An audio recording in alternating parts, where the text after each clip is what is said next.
ডুয়ার্স উত্তরবঙ্গের এমন একটি জায়গা যেখানে প্রতিনিয়তই বন্যপ্রাণীদের চলাচল, তাদের গমন লক্ষ্য করা যায়। সেই ডুয়ার্সে প্রচুর পর্যটকরা যান হাতি দেখতে, কিন্তু এবার সেই ডুয়ার্স থেকেই এক হৃদয় বিদারক ঘটনা। ডুয়ার্সের শিলবাংলায় পূর্ণবয়স্ক দাতাল হাতির রহস্যজনক মৃত্যু। বৃহস্পতিবার সকালে হাতিটির দেহ পড়ে থাকতে দেখেন স্থানীয়রা। বিদ্যুৎস্পৃষ্ট হয়ে হাতিটির মৃত্যু হয়েছে বলে প্রাথমিক অনুমান। বিষয়ে বিস্তারিত জানবো, টেলিফোন লাইনে যুক্ত হয়ে গেছে পশ্চিমবঙ্গ থেকে প্রতিনিধি সানি রয়। সানি, ঠিক কি জানতে পারছো? একের পর এক কিন্তু ডুয়ার্সের জঙ্গলে হাতির মৃত্যুর ঘটনা উঠে আসছে। তোমাকে জানাই যে গত দুদিন আগেই কিন্তু জলপাইগুড়ি জেলায় একটি দাতাল হাতির মৃত্যুর ঘটনা ঘটেছে, যা কিন্তু বজ্রপাতের কারণে মৃত্যু হয়েছে বলে বন দপ্তর সূত্রে এখনো পর্যন্ত খবর। ঠিক তার রেশ কাটতে না কাটতে আজ আলিপুরদুয়ার জেলাতেও কিন্তু একই ঘটনা। তোমাকে জানাবো যে আলিপুরদুয়ার জেলায় কিন্তু বন জঙ্গল পেরিয়ে লোকালয়ে প্রায়শই হাতি বেরিয়ে আসছে এবং একাধিকবার আমরা দেখেছি যে হাতির হামলায় বাড়িঘর ভাঙচুর থেকে শুরু করে জমির ফসলের ক্ষেত নষ্ট করে দেওয়া, এমনকি হাতির সামনে পড়ে গিয়ে প্রাণহানির মতো ঘটনা ঘটে গিয়েছে।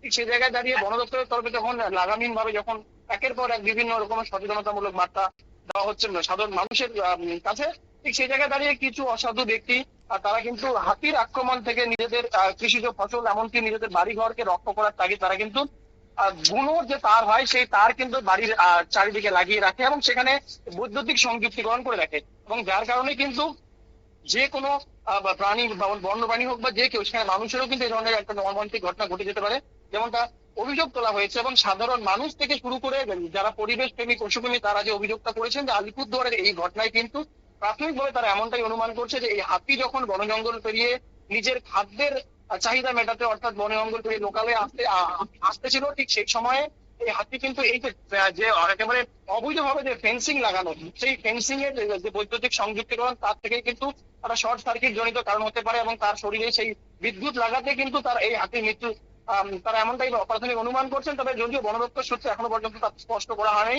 আর গোটা বিষয়টি কিন্তু পোস্টমর্টমের পরেই পরিষ্কার হবে।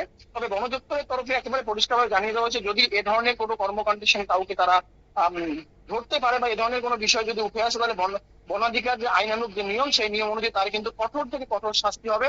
তবে গোটা ঘটনার তদন্ত যেমন একদিকে করছে, পাশাপাশি একদিন সকালবেলাতেই যখন হাতির মৃতদেহ পড়ে থাকতে দেখা যায়, তারপরে কিন্তু লোকালয়ে প্রচুর ভিড় জমায় সেখানে সাধারণ মানুষ।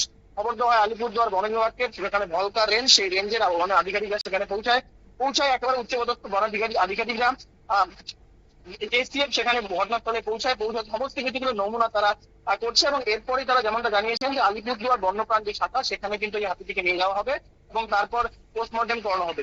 সব মিলিয়ে ডুয়ার্সে এভাবে একেবারে একদিকে বন্যপ্রাণীর যেমন হামলার একটা আশঙ্কা বেরিয়ে আসছে, পাশাপাশি বন্যপ্রাণীর মৃত্যুর ঘটনা কিন্তু উঠে আসছে। একদমই, ধন্যবাদ। অর্থাৎ এই বিষয়ে কিন্তু দেখা গেছে যে মৃত্যুর ঘটনাটি বিদ্যুৎস্পৃষ্ট হয়েছে বলে জানা গেছে। বৃহস্পতিবারের এই ঘটনায় রীতিমতো তীব্র চাঞ্চল্য, তবে হাতির মৃত্যুকে কেন্দ্র করে বিদ্যুৎ দফতরের ভূমিকা নিয়েও কিন্তু প্রশ্ন উঠছে। নিয়ে নিচ্ছি ছোট্ট একটি বিজ্ঞাপন বিরতি, সঙ্গে থাকুন।